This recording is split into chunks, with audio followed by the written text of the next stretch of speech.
Señor Dios, te damos gracias por este día, te damos gracias por este momento, esta hora de la semana que nos juntamos, Señor, a estudiar tu palabra. Dejamos de lado, Señor, todas esas cosas que están dando vueltas en nuestra mente, alguna situación, alguna cosita que pasó en el trabajo, alguna duda, alguna distracción. Señor, ahora dejamos todas esas cosas de lado y nos concentramos, nos enfocamos en ti, Señor, en el estudio de la palabra, Señor Dios. Queremos que este estudio sea algo que edifique nuestras vidas, que alimente, Señor, nuestros espíritus con algo espiritual, con algo nuevo, Señor Dios, que fortalezca, Señor, que edifique nuestra fe, Señor Dios, y que nos haga, Señor, salir confirmados, Señor, en la fe. Por eso, Señor Dios, nos ponemos en tus manos en este tiempo y te damos gracias que a pesar de la distancia y a pesar de las incomodidades podemos estar unidos, Señor, así online. Señor Dios, nos encomendamos al estudio de tu palabra ahora en el nombre de Jesucristo, nuestro Señor. Amén y amén. Muy bien, mis hermanos, hoy estamos comenzando con una nueva unidad. La nueva unidad continúa. Estoy utilizando la página 61 de la guía, si ustedes tienen la guía ahí, y es porque necesitamos la Biblia. Yo me adelanté una semana más, pero lo hice a propósito porque como el próximo domingo es Pentecostés y justo las lecciones que vienen hablan de del tema de Pentecostés, así que yo me adelanté una más, pero yo lo hice a propósito. Así la semana que viene nos introducimos a eso, pero nos toca hablar, o vamos a estar comenzando, por qué necesitamos la Biblia. Definitivamente la lección de hoy es la autoridad de las Escrituras, ¿no? Lo que corresponde a la lección de hoy. Entonces, mis hermanos, hay 4 lecturas bíblicas, y la primera de ellas es 2 Timoteo 3, del 14 al 17, donde Pablo le escribe a Timoteo y le dice: pero tú debes permanecer fiel a las cosas que se te han enseñado. Sabes que son verdad porque sabes que puedes confiar en quienes te las enseñaron. La Biblia acá no lo aclara, pero Pablo menciona que la fe de Timoteo estuvo primero en la abuela Loida, luego en su madre Eunice, y que luego la fe la recibió él, ¿no? Así que Pablo un poco está refiriéndose a ese verso cuando le dice que puedes confiar en quienes te la enseñaron. Fue una enseñanza familiar, ¿no?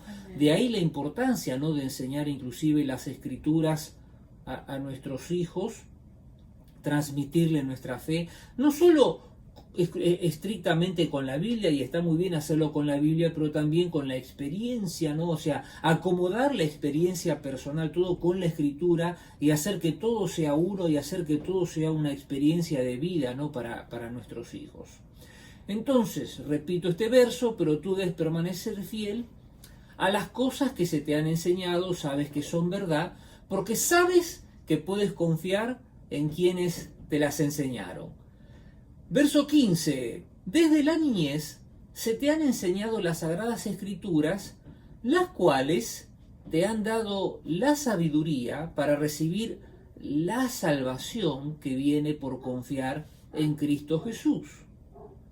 Verso 16. Toda la Escritura es inspirada por Dios y es útil para enseñarnos lo que es verdad y para hacernos ver lo que está mal en nuestra vida. Nos corrige cuando estamos equivocados. Amén. Y nos enseña a hacer lo correcto. Amén. Dios la usa para preparar y capacitar a su pueblo para que haga toda buena obra. Este pasaje es tremendo, es increíble todas las cosas que Pablo le dice a Timoteo. recordándoles también a ustedes, ya lo he mencionado otras veces, que esta es la segunda carta que Pablo le escribe a Timoteo, y que en esa segunda carta todos los comentaristas coinciden en que fue la última carta de Pablo. La escribió estando en prisión, donde su muerte era algo que estaba a punto de pasar. Entonces es como que Pablo vuelca toda su experiencia ministerial en la vida de Timoteo, entonces en esta segunda carta, y quiere volcar todo ese último tesoro espiritual que tiene, lo quiere volcar en la vida de este joven pastor, discípulo de Pablo. Y entonces la primera de las cosas, una de las cosas que Pablo le empieza a mencionar en el pasaje anterior, que no lo leímos, y no está en la lección, pero que en realidad es como introducción a esto que estábamos hablando. Pablo le habla de los falsos maestros. ¿Quiénes son los falsos maestros, ¿no? Los falsos maestros son aquellas personas que tratan de enseñar una doctrina equivocada, y el propósito del falso maestro es atraer la atención de la gente hacia ellos mismos y no hacia Dios. Entonces Pablo le dice que en contraste a lo que hacen los falsos maestros, dice, le hace recordar quiénes le enseñaron la palabra. Se le enseñaron su abuela, su madre, que la fe dice que estaba funcionando en él también, y acá se lo recuerda. Sabes que puedes confiar en quienes te la enseñaron, ¿no es cierto? Entonces uno sabe muy bien que la verdadera enseñanza de la palabra de Dios no solo va a funcionar bien en la iglesia, tiene que ser dada en la iglesia, no solo tiene que ser dada a través de los maestros de la escuela dominical, que en su momento, cuando podamos, lo vamos a reiniciar todo ese programa, pero la verdadera enseñanza espiritual, la verdadera enseñanza de las Escrituras se produce en la casa, ¿no? Y ustedes recuerden ahí en Deuteronomio capítulo 6, cuando les enseñarás cuando estés caminando, cuando vayas, cuando entres, cuando salgas, en todo momento nosotros tenemos que brindar esa enseñanza escritural, es decir, ¿qué es lo que el niño va a aprender, o nuestros hijos, qué es lo que van a ver?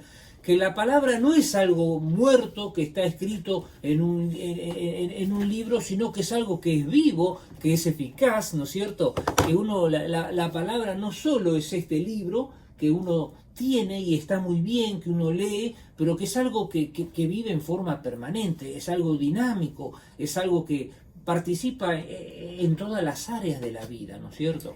Eso es lo tremendo. Por eso, en el verso 15 le dice, desde la niñez se te han enseñado las Sagradas Escrituras, y acá vienen los primeros elementos importantes. El primero, cuando dice que las cuales te han dado la sabiduría para recibir la salvación que viene por confiar en Cristo Jesús. Una de las primeras cosas que trae la enseñanza de la Escritura, y obviamente la aplicación de la Escritura a nuestras vidas, es el tema de sabiduría. Y yo, esto es un tema que lo va a mencionar un par de veces la lección, pero yo lo quiero aclarar. El tema de la sabiduría no es una sabiduría con respecto a acumulación de conocimiento, a ir a tener un estudio especial que te dé un conocimiento especial de todas las cosas de la vida. No se refiere a eso, sino a cómo aplicar la palabra de Dios a los pequeños aspectos de la vida, ¿no es cierto? Entonces, usted tiene que entender que la sabiduría no es una acumulación de conocimientos que me va a permitir a mí, por ejemplo, ser la persona más inteligente, la que da los mejores discursos, la que es más aplicada. No. Es la sabiduría para vivir bien la vida normal, para vivir bien la vida diaria, la que uno tiene que vivir con la familia, la que uno tiene que vivir con los compañeros de trabajo, la que uno tiene que vivir mientras está haciendo otras cosas. Esa es la verdadera sabiduría. Lo otro es una acumulación de conocimientos que no está mal.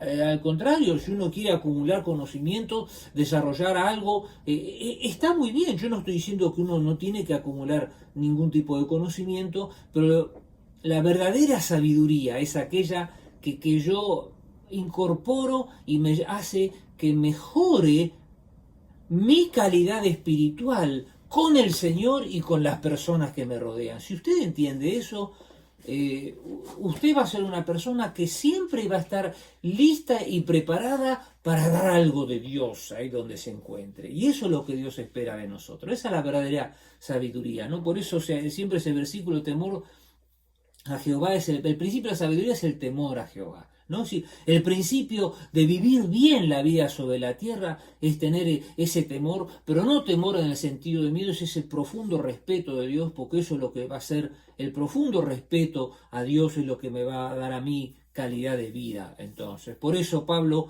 no recién decíamos aquí en el verso 15 que te da sabiduría no solo para vivir las cosas de la vida, para recibir, dice, la salvación.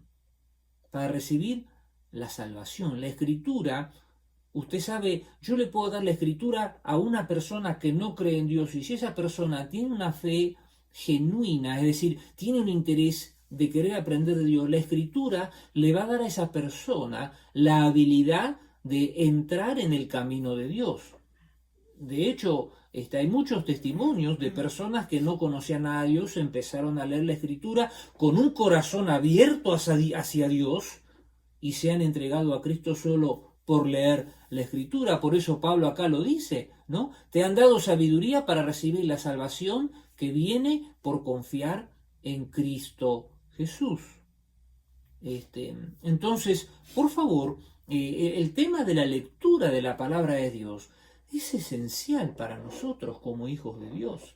Es esencial, ¿no? El tema de leer, practicar, aplicar escritura para nuestras vidas, ¿no es cierto? Las escrituras, ¿no?, nos hacen sabios en lo que es el estilo de vida. Y acá en la lección me gusta cuando en la página 62 en el comienzo dice, nos pueden hacer sabios instruyéndonos a tomar la decisión que nos lleva a la salvación. Esto lo acabo, ¿no?, de mencionar, y esto se opone a las palabras engañosas de los falsos maestros que alejan a las personas de Cristo. Amén. ¿Amén? Esto, por favor, es esencial para nosotros como hijos de Dios. Los verdaderos maestros nos van a acercar a las Escrituras y las Escrituras van a hacer que nos acerquen a Dios. Los falsos maestros, las personas que no quieren, lo único que van a hacer es acomodar las cosas para atraer la atención sobre ellos mismos. Ahora bien, si continuamos con la lectura, dice, toda la Escritura es... me adelanté un poco, no está bien, verso 16, toda la Escritura es inspirada por Dios y es útil para enseñarnos lo que es verdad. Amén. Y para hacernos ver lo que está mal en nuestra vida.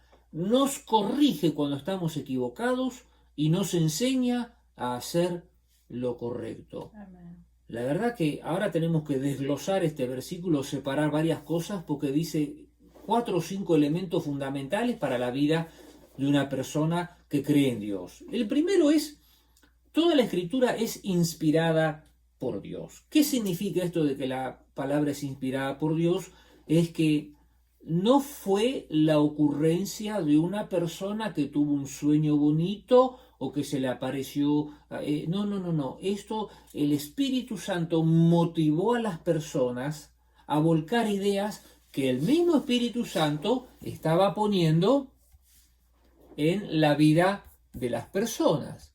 Es decir, usted piensa en cualquier escritor de la Escritura, no tuvo una ocurrencia de decir, bueno, sí, yo voy a escribir algo, ahora me vino la inspiración. No le vino la inspiración ni nada, fue el mismo Espíritu Santo, y esto lo aclara acá cuando dice que es inspirada por Dios.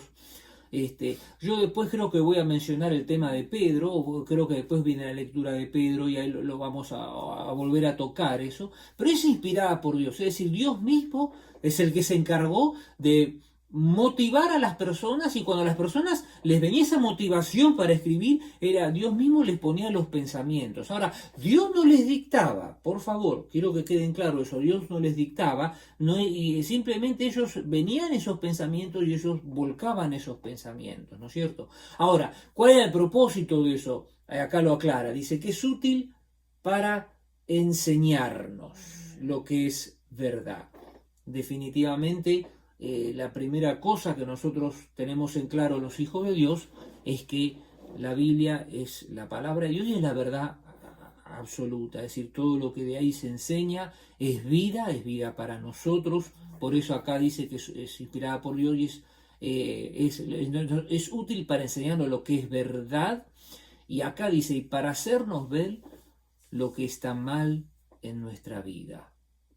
Usted quiere saber, quiere conocer su temperatura espiritual. Bueno, uno de los secretos es leer la palabra de Dios. Cuando uno lee la palabra de Dios, si uno la lee con la intención de buscar alimento espiritual, usted va a ser alimentado y entonces usted va a recibir, la palabra misma le va a marcar a usted qué es lo que no está funcionando bien, ¿no es cierto? Si uno la lee con ese deseo de querer aprender, ¿no es cierto? Entonces, ese es el secreto. Repito, dice, para hacernos ver lo que está mal en nuestra vida. La palabra de Dios corrige lo que está mal. Es decir, cuando yo leo la palabra, yo tengo que analizar y tengo que aplicar, eso es aplicar la palabra en la vida de las personas.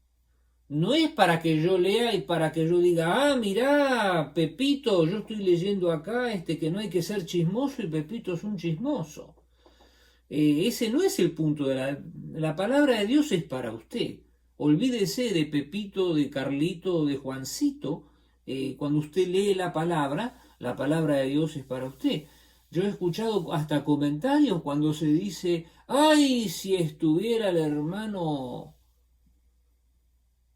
acá escuchando al pastor, ¿no es cierto? Es decir, ya no estoy tomando la palabra para mí, ya estoy utilizando la palabra para otra cosa, ¿no? La palabra hermano, hermana, amigo, es de estricta índole personal, es para usted, ¿no? Entonces, nos corrige cuando estamos equivocados, dice, y nos enseña a hacer lo correcto. Es decir, la palabra de Dios es una motivadora espiritual para hacer cosas buenas. ¿Me escuchaste bien? Es una motivadora espiritual. Es decir, aún te tiene que motivar para hacer cosas buenas a las personas que no te hacen todo bien. Eso es lo que dice la palabra. Nos enseña a hacer lo correcto, ¿no es cierto? Pablo en la página 62 dice que la Biblia nos ayuda a los creyentes a crecer en la fe, en doctrina, en reprensión, corrección, e instrucción. Es decir, todas estas cosas son las que producen la escritura en nuestras vidas. Y el verso 17 dice, Dios la usa para preparar y capacitar a su pueblo para que haga toda buena obra. Así me va siguiendo, hermano. La palabra de Dios, repito, Dios la usa para prepararnos y capacitarnos al pueblo para que haga toda buena obra. Tienen que salir buenas obras de lo que nosotros hablamos, de lo que nosotros decimos. Amén. Amén. Entonces, pasamos al otro pasaje que menciona el punto número 1, es 2 Pedro 1 del 16 al 21. Pedro dice, pues no estábamos inventando, repito, 2 Pedro 1, 16 al 21, pues no estábamos inventando cuentos ingeniosos cuando les hablamos de la poderosa venida de nuestro Señor Jesucristo. Nosotros vimos su majestuoso esplendor con nuestros propios ojos, cuando Él recibió honor y gloria de parte de Dios Padre. La voz de la majestuosa gloria de Dios le dijo, este es mi Hijo muy amado, quien me da gran gozo. Nosotros mismos oímos aquella voz del cielo cuando estuvimos con Él en el monte Santo. En estos 3 versos Pedro está recordando la transfiguración de Jesucristo que hizo solamente con Pedro, con Juan y con Santiago, Y acá Pedro está recordando ese momento y él dice, yo recuerdo en Mateo capítulo 17, ¿no? Él recuerda ese pasaje de la transfiguración y él dice que escuchó la voz, él escuchó esa voz. Y entonces en el verso 19 dice, debido a esa experiencia, ahora confiamos aún más en el mensaje que proclamaron los profetas. Es decir, él entendió que esa visión, esa transfiguración que vio es como que él confirmó en su corazón todos los mensajes de los profetas. Y si uno recuerda el pasaje de la transfiguración, había dos personas, una era Moisés y el otro era otro de los profetas que se le aparecieron, ahí se le transfiguraron. Es como que fue una confirmación, ¿no es cierto? Dice, ustedes deben prestar mucha atención a lo que ellos escribieron, porque sus palabras son como una lámpara que brilla en un lugar oscuro hasta el día que amanezca y Cristo, la estrella de la mañana, brille en el corazón de ustedes. Amén. Qué tremendo esto. Dice que las palabras de los profetas son como una lámpara que brilla. Qué bendición, ¿no es cierto? En un lugar oscuro hasta el día que amanezca. La palabra de Dios, hay un salmo y creo que lo vamos a ver después, dice es una lámpara, ¿no es cierto? Es lo que nos ilumina, es lo que trae la iluminación, es lo que trae, lo que nos permite ver, ¿no? Lo que nos trae esa capacidad de ver espiritualmente, mis hermanos. Verso 20. Sobre todo, dice, tienen que entender que ninguna profecía de la Escritura jamás surgió de la comprensión personal de los profetas, ni por iniciativa humana. Al contrario, fue el Espíritu Santo quien impulsó a los profetas y ellos hablaron de parte de Dios. Acá el apóstol Pedro, refiriéndose a las Escrituras y a las profecías que tenían los profetas, es bien claro, Pedro dice, esto no fue una ocurrencia, no fue algo que les pasó, que les vino de escribir, al contrario, dice, fue el Espíritu Santo quien impulsó a los profetas. Y de hecho usted recuerda varias veces cuando el profeta Isaías dice, vino a mí palabra de Jehová, es decir, vino esa fuerza de Dios en ese momento y le dijo, y di al pueblo esto, ¿no es cierto? Por eso la importancia de la lectura de la palabra de Dios, la importancia de leer a los profetas, mis hermanos, amén. Por eso uno nunca puede leer la Biblia con la misma intensidad con la que puede leer cualquier otro libro, porque usted cuando lee la Biblia, usted está leyendo el plan de Dios para la humanidad y para su vida, ¿no es cierto? Muy bien, esa es la primera lección, la primera parte donde nos habla de cómo la Biblia funciona, es decir, qué hizo que la Biblia fuera escrita. Bueno, que fue divinamente inspirada y que fue Dios el que generó esos impulsos en la vida de los escritores o de los profetas para traer una palabra de Dios. Ahora, mis hermanos, vamos a leer lo que es el segundo punto de la Escritura como revelación de Dios. Eso es el Salmo 19, 1 al 14. Dice, Salmo 19, 1 al 14, dice, los cielos proclaman la gloria de Dios y el firmamento despliega la destreza de sus manos. Día tras día no cesan de hablar y noche tras noche lo dan a conocer. Hablan sin sonidos ni palabras, su voz jamás se oye. Sin embargo, su mensaje se ha difundido por toda la tierra y sus palabras por todo el mundo. Dios preparó un hogar, para el sol de los cielos, y éste irrumpe como un novio radiante luego de su boda. Se alegra como un gran atleta ansioso por correr la carrera. El sol sale de un extremo de los cielos y sigue su curso hasta llegar al otro extremo. Nada puede ocultarse de su calor. Y en el verso 7, el salmista dice, las enseñanzas del Señor son perfectas que reavivan el alma. Los decretos del Señor son confiables, hacen sabio al sencillo. Los mandamientos del Señor son rectos, traen alegría al corazón. Los mandatos del Señor son claros, dan buena percepción para vivir. La reverencia al Señor, dice, es pura, permanece para siempre. Las leyes del Señor son verdaderas, cada una de ellas es imparcial. Amén. Son más deseables que el oro, incluso más que el oro puro. Son más dulces que la miel, incluso que la miel que gotea del panal.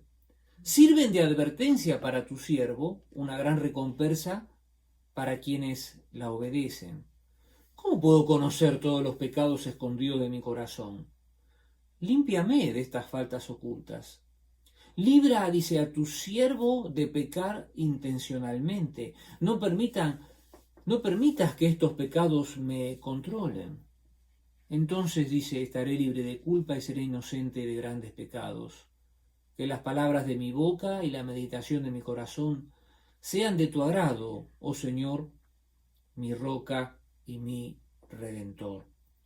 Aquí el salmista nos lleva a los salmos, empieza a invocar el salmista a Dios. Primero hace los versículos 1 al 6, hace toda una descripción o una introducción de cómo Dios tiene influencia aún en toda la naturaleza.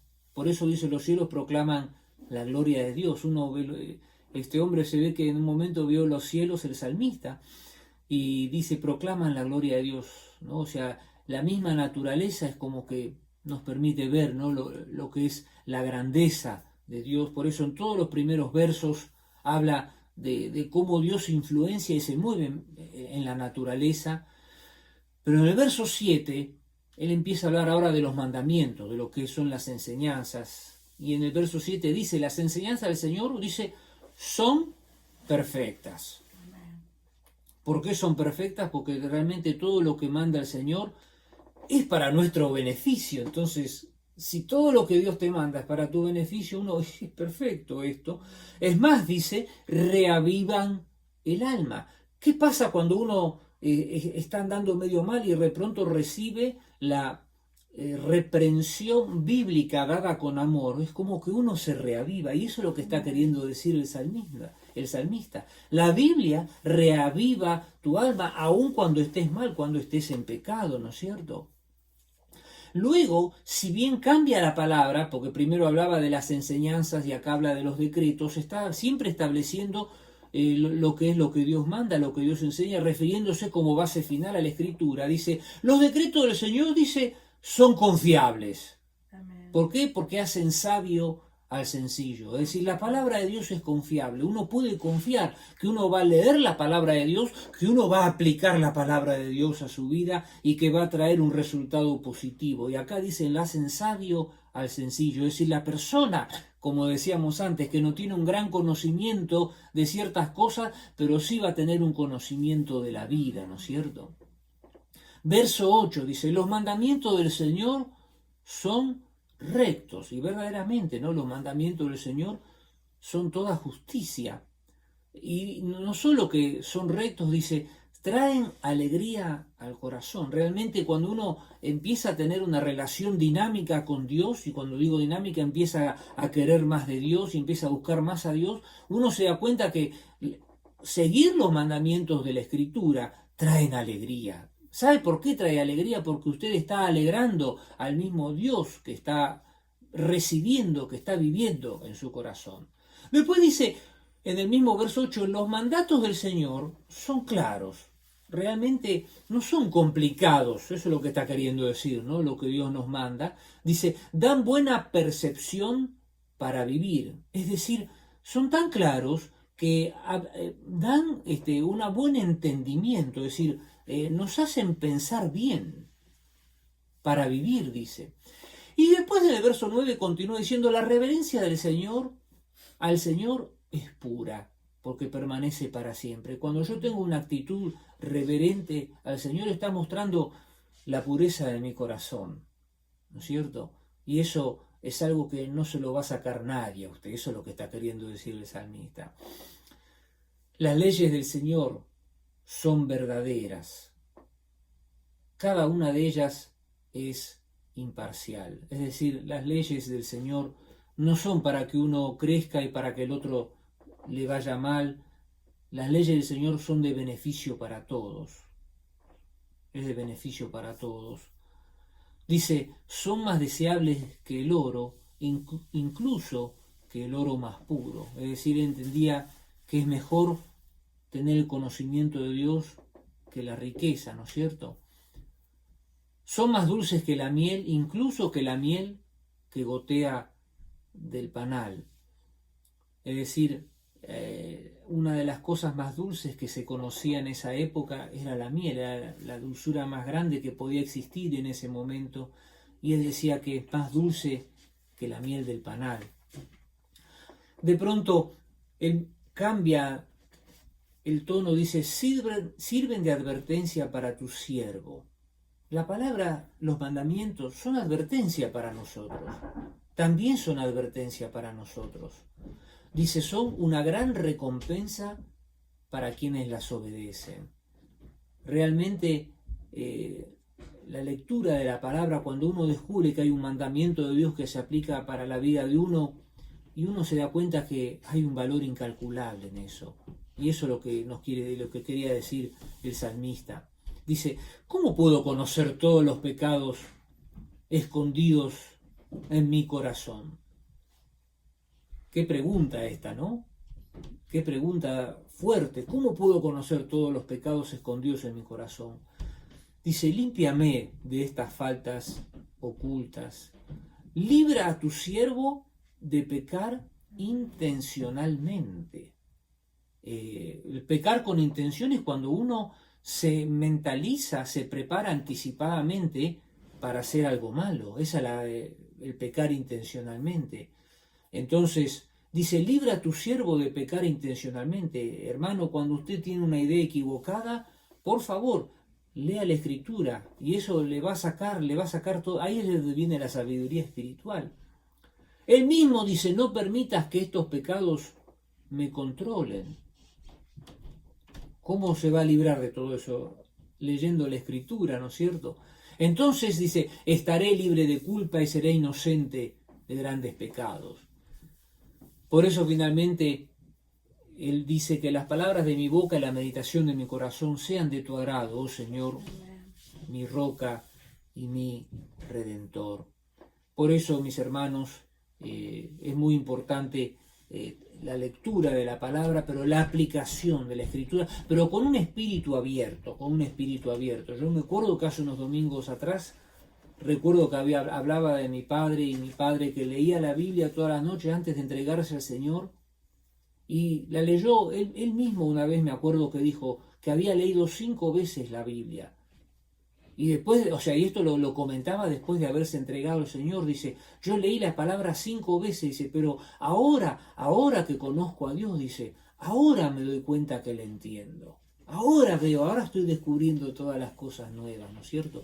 La importancia de leer la Escritura con un espíritu abierto, ¿no? Con el deseo de buscar algo de Dios a través de la Escritura. La verdad Escritura, así cuando uno la lee con ese espíritu, realmente la Escritura se va a convertir en esa espada de 2 filos, ¿no? Que se va a meter en nuestras vidas.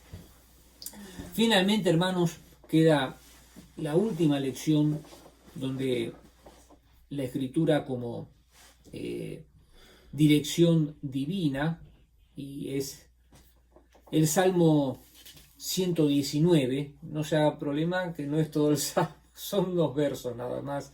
Salmo 119 es el más largo de la Biblia, con casi 180 versículos, pero yo voy a estar leyendo solamente unos 7, 8. Salmo 119, verso 105. Dice, tu palabra es una lámpara que guía mis pies y una luz para mi camino. Yo no sé si usted sabía, pero el Salmo 119 está escrito, cada sección, son como 20 y pico de secciones, y cada sección comienza con una letra del alfabeto. Y en este caso comienza, si usted tiene su Biblia ahí, va a ver que empieza con la letra Nun, que es parecida a la N nuestra, y cada verso comienza con esa letra. Por eso está hecho a propósito. Nosotros en español no lo podemos observar, uno ve cada versículo comienza con una escritura con una letra diferente, pero en realidad comienza con esa letra y todo, después todo empieza, ¿no? Continúa cada verso con la letra N, luego después en la próxima con otra letra y todos los versos comienzan con esa letra. Está hecho a propósito, ¿no es cierto?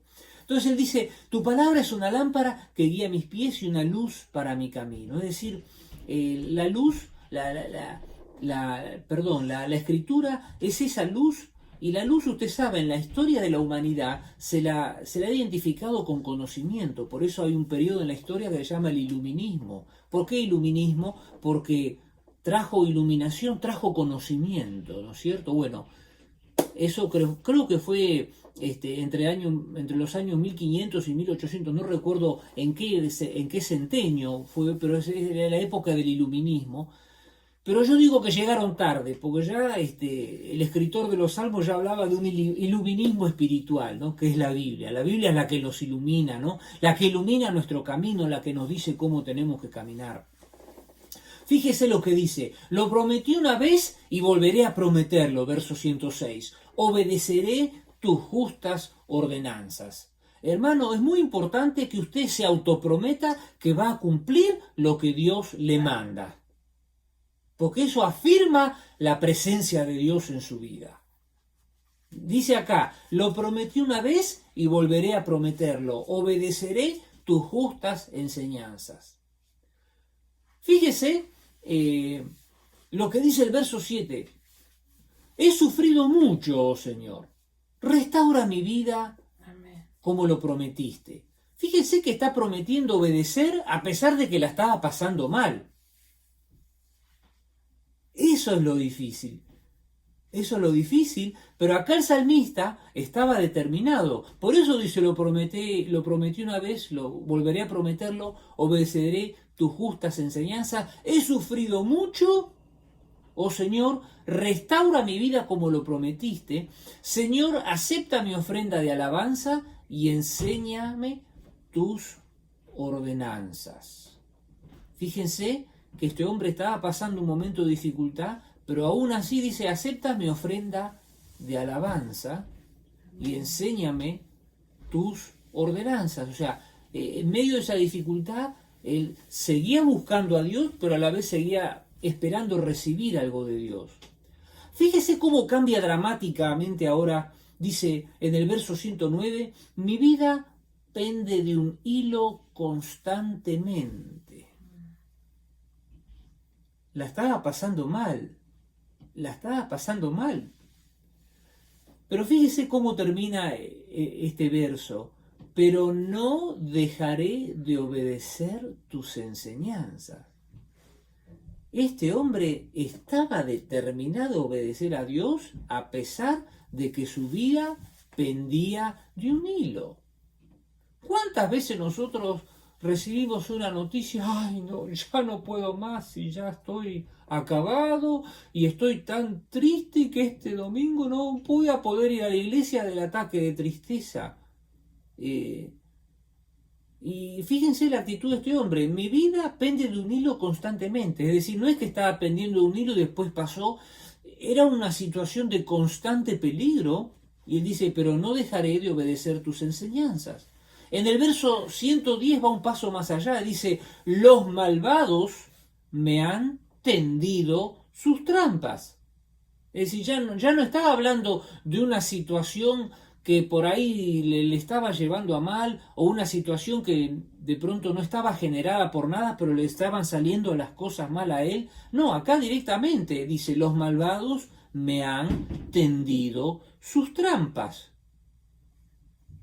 Pero dice, no me apartaré de tus mandamientos.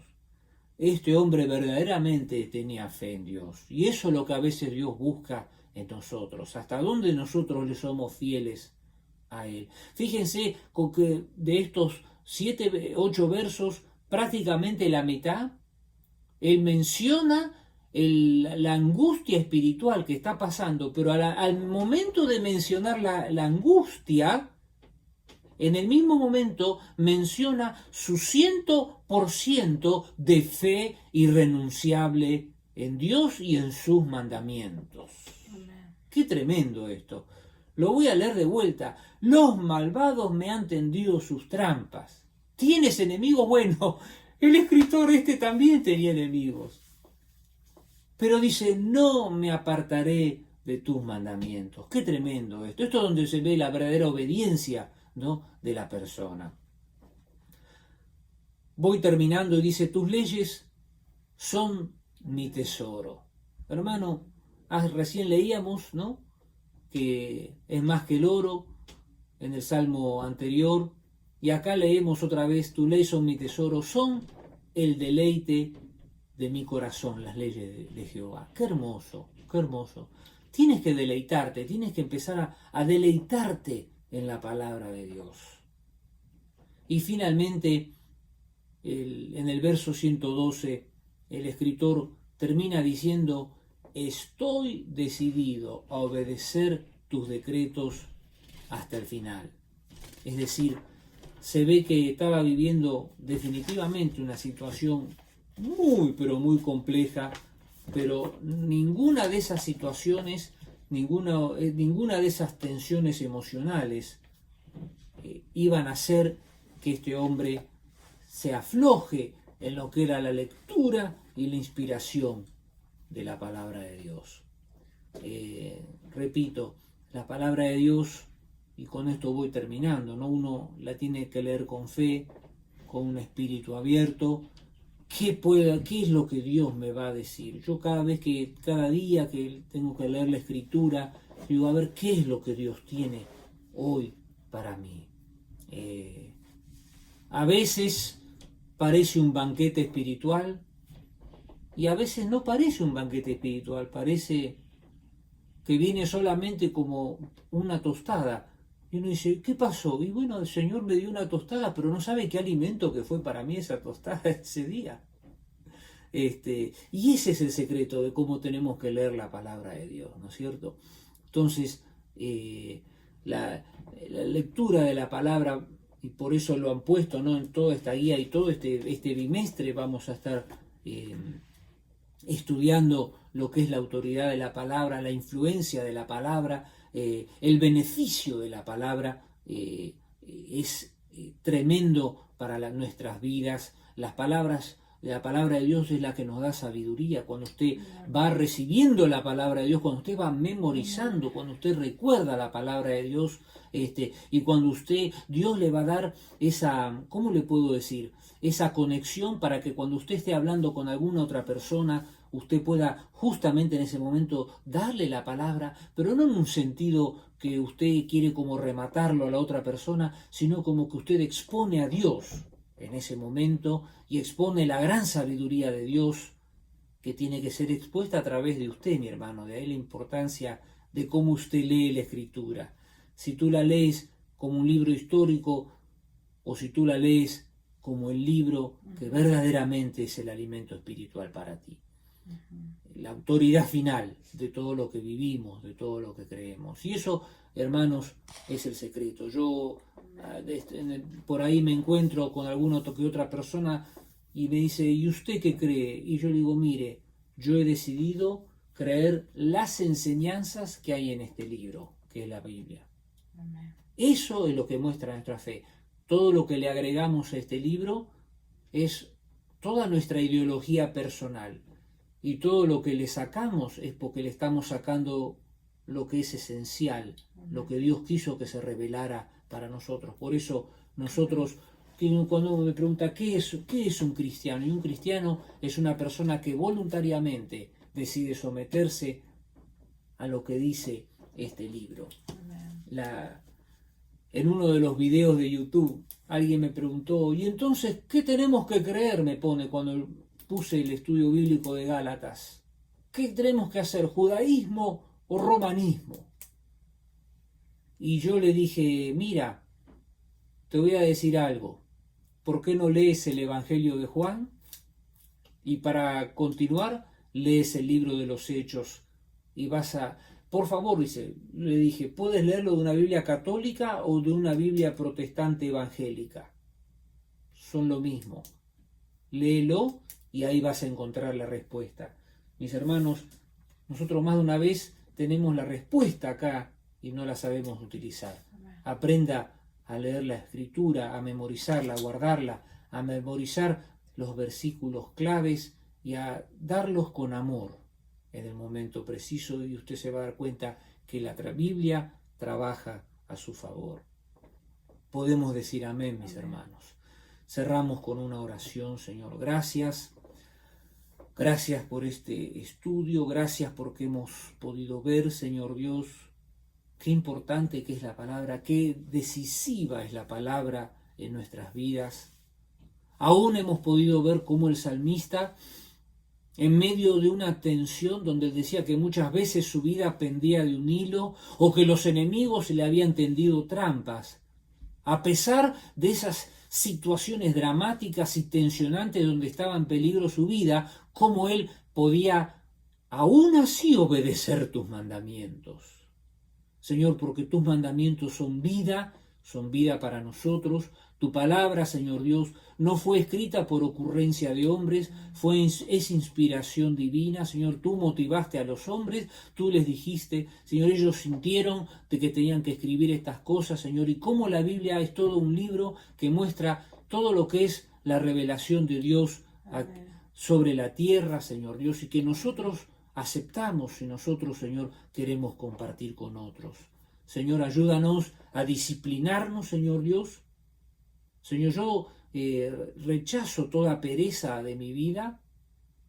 Señor Dios, saco toda pereza de mi vida, Señor, y me autodetermino, me autodisciplino, Señor Dios, a tener una lectura de la Biblia todos los días para tener ese alimento espiritual, para ser fuerte espiritualmente, Señor Dios, y para poder, Señor, con esa fortaleza, Señor Dios, compartir, Señor, el amor de Dios con otras personas.